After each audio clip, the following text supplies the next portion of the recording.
Hello traders, क्या आप successful trader बनना चाहते हैं? क्या सक्सेसफुल इन्वेस्टर बनना चाहते हैं? क्या सक्सेसफुली आपका पोर्टफोलियो को मल्टीपल टाइम ग्रो कराना चाहते हैं? अगर सही है तो आप किसी टिप्स में मत जाना, ये बात लिख लो। तो टिप्स में जाएंगे तो आपको लॉन्ग टर्म में कोई ग्रोथ देने वाला नहीं है और आपका कोई एक्सपीरियंस नहीं होने वाला है। अगर आपको रियल एक्सपीरियंस करना है, इस फील्ड में सक्सेसफुली रहना है, तो आपको कोई ठोस सेटअप बनाना पड़ेगा और ठोस सेटअप के लिए मेहनत करना पड़ेगा और मेहनत के लिए बैक टेस्ट करना पड़ेगा। सभी लोग सोचते हैं कि बैक टेस्ट करो। अरे बैक टेस्ट क्या है? बैक टेस्ट ये है कि पहले, ये ट्रेडिंग साइकोलॉजी है, पहले जो हुआ है अभी भी वो हो रहा है, आगे भी वही होगा, उसी चीज को डिकोड करने का काम बैक टेस्ट है। तो आपको आपका सेटअप के साथ एक बैक टेस्ट करना पड़ेगा, उस चीज को लेके आप फॉरवर्ड टेस्ट करेंगे, सब कुछ सही रहेगा। रियल फंड आपको हार्ड एंड मनी वही रखना है, 1 रुपया ऐसा ही खर्च नहीं करना है, क्योंकि इस मार्केट में फायदा लेने के लिए आए, नुकसान नहीं करना है। सो बैक टेस्ट को समझिए, जानिए। आइए सुनिए हमारा स्टूडेंट मिस्टर विशाल बैक टेस्ट करके कैसे सक्सेसफुल जर्नी आगे बढ़ाए हुए हैं। Let's move.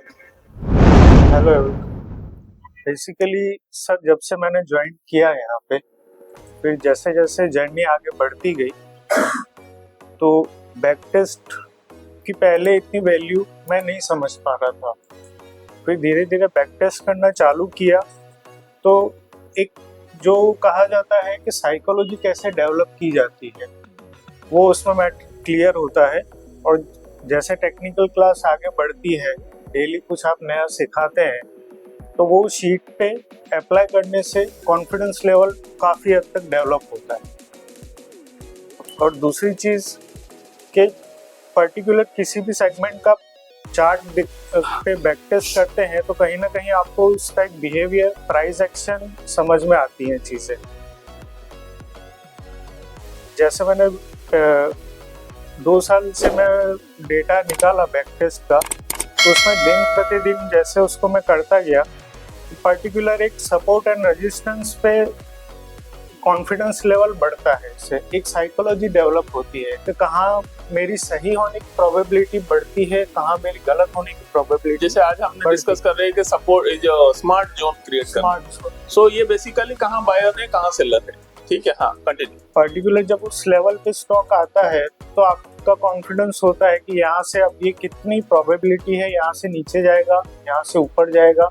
तो वो सब पॉसिबल बैक टेस्ट से ही है सर, क्योंकि आपको बिहेवियर वहाँ पे पता चलता है, सपोर्ट एंड रेजिस्टेंस है, और जो आप ये इंडिकेटर्स हैं वो भी कहीं ना कहीं उनकी हेल्प से आपको उसमें बढ़ोतरी होती है। ठीक है, अभी तक का जो सर मेरा एक्सपीरियंस रहा है, जहाँ तक भी बैक टेस्ट के बाद के रिजल्ट में जो स्ट्रेटेजी डेवलप करनी है उसके लिए बैक टेस्ट इज मस्ट। क्योंकि वहीं से ही आपकी, अब कहा जाता है आपकी साइकोलॉजी डेवलप करो, तो वो कहाँ से होगी? एक अच्छे स्ट्रेटेजी से अच्छे साइकोलॉजी डेवलप होता है। वो स्ट्रेटेजी डेवलप वहीं से ही होगी, क्योंकि और स्ट्रेटेजी तभी बन पाएगी जब आप एक हद पे कॉन्फिडेंस होंगे, रूल बनाओगे, रूल बनाओगे, कॉन्फिडेंस होगे, तो ही एक स्ट्रेटेजी वर्क कर पाएगी उसमें। और कहीं ना कहीं आपकी खुद की स्ट्रेटेजी एक डेवलपमेंट जिसे कहा जाता है कि कुछ नया उससे ही बने। हाँ, एक सर सिंपल लॉजिक है, कोई भी इंडिकेटर यूज करते हैं वो कौन सा डेटा उठाता है? यही प्राइस को उठाते हैं, बैक का ही डेटा उठाता है ना, वहीं से तो वो इंडिकेटर करके आगे का प्रिडिक्शन करता है। बेसिकली ये बैक टेस्ट आप किसी से भी करेंगे तो आपको फ्यूचर प्राइस कहाँ जाएगा, अप जाएगा, डाउन जाएगा, तो आपकी प्रोबेबिलिटी वहां पे इंक्रीज होती है। और इसी बेसिस पे सर मैंने ये शीट तैयार किया था। देखो, खाली बैक टेस्ट करना और उसके साथ बैक टेस्ट को जर्नल में कन्वर्ट करना, क्योंकि ये प्राइस है। प्राइस तो आप देखो प्राइस एक्शन, पर प्राइस एक्शन को आप वो कैंडल स्टिक कर रहे हो, लाइन चार्ट कर रहे हो, हैकेनासी कर रहे हो, देन आपने रेंको चार्ट बना रहे हो, अलग अलग सब है।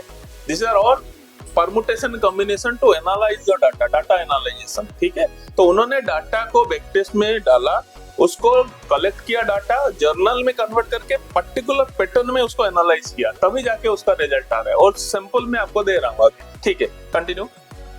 सर बैक टेस्ट जैसे मैं कर रहा था तो मेरे को काफ़ी चीज़ें माइंड मेरा क्लियर हुआ, मेरी सोचने की कैपेसिटी बढ़ी, और जो कैंडल जब जिस टाइम पे चार्ट पे फॉर्म होती है उसकी स्ट्रेंथ कहीं ना कहीं कितनी स्ट्रेंथ है उसमें वो साइकोलॉजी क्लियर होती है। हाँ। कि यहाँ पे ये बॉटम पे ये कैंडल फॉर्म हो रही है, कोई भी कैंडल हो तो उसकी स्ट्रेंथ कितनी है वो भी चीज बैकटेस्ट से ही पॉसिबल है। आपने एक साल का डाटा बनाया अभी? जी सर। हाँ। ये सब सर एक साल का डाटा है। अब जैसे ये है ये मैंने किया था, ये बैकटेस्ट के बेस पे मैंने ये डेटा बनाया था।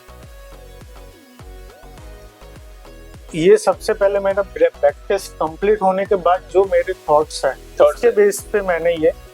हाँ ठीक है, रूल थोड़ा सा बता दो, थोड़ा सा इसको ये कर दो, बड़ा कर दो। हाँ। बैक टेस्ट से जो मेरा माइंड क्लियर हुआ, हाँ, उसको मैंने इस पे एक्सेल शीट पे उतारा। Keep closely observe support and resistance, क्योंकि कहीं ना कहीं वही आपकी स्ट्रेंथ को डिफाइन करता है। हाँ। स्टॉक के स्ट्रेंथ को। Try to take trade at support level, वो सपोर्ट लेवल आपको बैक टेस्ट से ही मिलेगा, क्योंकि प्रीवियसली कहाँ पे स्टॉक सपोर्ट पे आके कैसे रिएक्ट करता है, कहीं ना कहीं उसका बिहेवियर पता चलता है। सपोर्ट लेवल पे बुलिश कैंडल का पैटर्न, मतलब कहीं ना कहीं कैंडल का साइकोलॉजी भी उसी सपोर्ट रेजिस्टेंस जैसे कल हमने किया, विन रेशियो और परसेंटेज सक्सेसफुल कब होगा, जब सही जगह में सही तीर चलाओगे। सिंपल है, ठीक है ना। हाँ, नेक्स्ट। बैक टेस्ट के दौरान ये जो मैंने 5वां पॉइंट लिखा है, बैक टेस्ट के दौरान मेरे को क्लियर हुआ कि जो एक फियर और फोमो होता है कि थोड़ा मार्केट नीचे आता है, थोड़ा स्टॉक नीचे आता है तो अपने अंदर एक डर आ जाता है। हाँ। तो ये भी चीज बैक टेस्ट ही क्लियर किया मेरे अंदर। हाँ। कि नहीं, मेरे को रुकना है अभी। आपने डिसाइड किया कि मैं बार बार सब लोगों को बोलता हूँ ना, सलमान खान का डायलॉग, एक बार कमिटमेंट कर दिया तो अपना भी नहीं सुनना है। ठीक है, आपने टारगेट स्टॉप लॉस कर दिया तो आपको रूल में चलना है। Of course there is a alternation situation देखे, जैसे अभी इलेक्शन का रिजल्ट के था तो अलग सिचुएशन था, but generally you have to stick to your formula. ठीक है, जिसके ऊपर आपने बैक टेस्ट किया है। Please continue. बैक टेस्ट के दौरान जैसे मेरे को ये क्लियर हुआ कि मेरे को जल्दी फियर में नहीं आना है, एनवायरनमेंट देखना है। उसके बाद मेरे को ये डिसीजन आया कि मेरे को जब तक मेरा स्टॉप लॉस एसएल हिट नहीं होगा मैं खड़ा रहूंगा। तो सर जो इसमें टारगेट मिलते हैं वो आपकी एक्सपेक्टेशन से कहीं ज्यादा होते हैं। गुड। क्योंकि कहीं ना कहीं आपकी एक साइकोलॉजी जो कहा जाता है डेवलप करनी है, वो यहीं से डेवलप होगी और कहीं से नहीं होगी। और जितना आप सपोर्ट के आगे बुलिश कैंडल फॉर्म होती है उसके ब्रेकआउट पे आप लेते हो तो वहीं पे आपका वही सेम साइकोलॉजी कॉन्फिडेंस और बिल्डअप हो जाता है कि जो मैंने किया है वो सही। मैं कहीं पे रूल्स के मेरे सेटअप के हिसाब से मैं कहीं पे गलत नहीं हूँ। और last sir, believe in your self, आपके नॉलेज पे भरोसा कीजिए और थोड़ा पेशेंटली काम कीजिए, आपका टारगेट अचीव होगा 110%। ये मेरा अब तक का एक्सपीरियंस इधर रहा है और अभी भी मेरी स्टडीज चालू ही है, अभी मैं छोड़ा नहीं हूँ।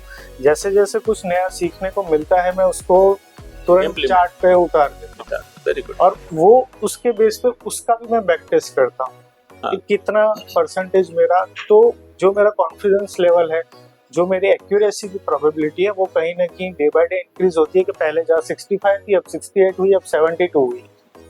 जो जैसे जैसे मेरे को यहाँ से नॉलेज मिलता है मैं उसको चार्ट पे इम्प्लीमेंट करता हूँ कि आज ये इंडिकेटर सीखा तो मैं इसके हिसाब से मेरे को क्या मॉडिफिकेशन करना है। हाँ।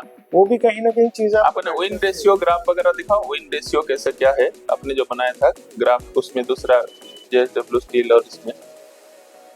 हाँ, अब देखो उन्होंने जैसे बनाया, फिर उसके बाद अब इसको देखा भाई कितना मेरा टारगेट, ये भी this is very very important.